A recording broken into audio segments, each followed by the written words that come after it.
अपने अंदर के डर को भगाना है जरूरी। डर दूर करने में मदद करेंगे ये 7 टिप्स। एक, डर को पहचाने। डर को दूर करने के लिए सबसे पहले जरूरी है कि आप अपने डर को पहचानें और जान लें कि वास्तव में क्या चीज़ है जिससे आप डरते हैं। जब आप डर की स्थिति में हो तो उस वक्त आपके दिमाग में क्या चीज़ें और विचार चल रहे हैं, कैसी तस्वीरें बन रही हैं, उन पर ध्यान दें। क्या आप सच में डरे हुए हैं या ये केवल एक बाहरी प्रेशर है? अपने इनर स्पेस का एक ऑब्जर्वर बने दो। अपने विचारों को लेकर जिज्ञासु बने। जब अपने डर को जानने की बात आती है तो थोड़ा जिज्ञासु बनना किसी को कोई नुकसान नहीं पहुंचाता है। इस बारे में जिज्ञासु बने कि ऐसे कौन से विचार हैं जो आपको डर की स्थिति में लाते हैं। आपको डर कब लगता है, इसे लेकर आपकी क्या प्रतिक्रिया होती है, इनके बारे में जानें। 3, खुद को अपने डर के सामने। अपने डर को दूर करने का सबसे अच्छा तरीका यह है कि आप देखें और जानें कि आपको सबसे ज़्यादा डर किस सिचुएशन में लगता है। उदाहरण के लिए, यदि आप मकड़ियों से डरते हैं तो बिना डरे लगातार उनकी तरफ देखें।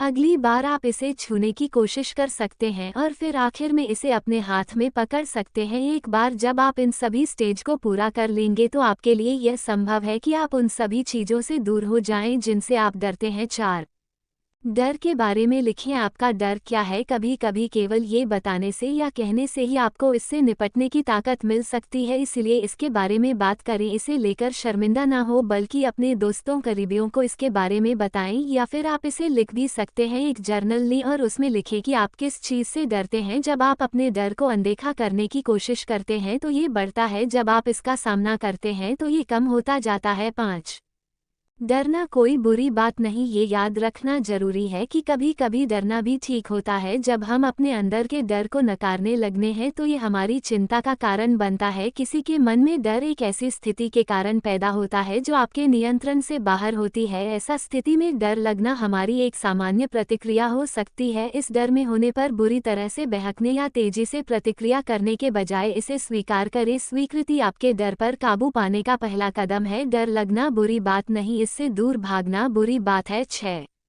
थेरेपी ली। अगर किसी विशेष सिचुएशन या चीज़ को लेकर आपका डर बढ़ते ही जा रहा है और सब टिप्स अपनाने पर भी ये कम नहीं हो रहा है तो आपको थेरेपी लेने के बारे में सोचना चाहिए। अगर आप एक अच्छा थेरेपिस्ट तलाश कर पाते हैं तो थेरेपी लेना आपके लिए फ़ायदेमंद हो सकता है। यहाँ तक कि लाइन चेंजिंग भी। अपने दिल की सुने और किसी ऐसे व्यक्ति को चुने जो आपकी समस्या को समझे। 7, किताब पढ़ें। अपने डर पर एक अच्छी किताब पढ़ने से आपको इससे छुटकारा पाने में मदद मिल सकती है। जिंदगी में जिस विषय को लेकर आप परेशान हैं या जो चीज़ आपको सबसे ज़्यादा प्रभावित कर रही है उसके बारे में मोटिवेशनल किताबें पढ़ना काफ़ी फ़ायदेमंद साबित हो सकता है। इसलिए पहले डर को जानें और इसे पहचान कर इसके बारे में अच्छी किताबें तलाशें और उन्हें पढ़ें। हम आशा करते हैं कि आपको यह वीडियो पसंद आया होगी। अगर आप किसी विषय पर हमसे कुछ पूछना चाहते हैं तो हमें आपके सवालों के जवाब देने में खुशी होगी। आप हमें अपने सवाल कमेंट बॉक्स में लिख सकती हैं। धन्यवाद।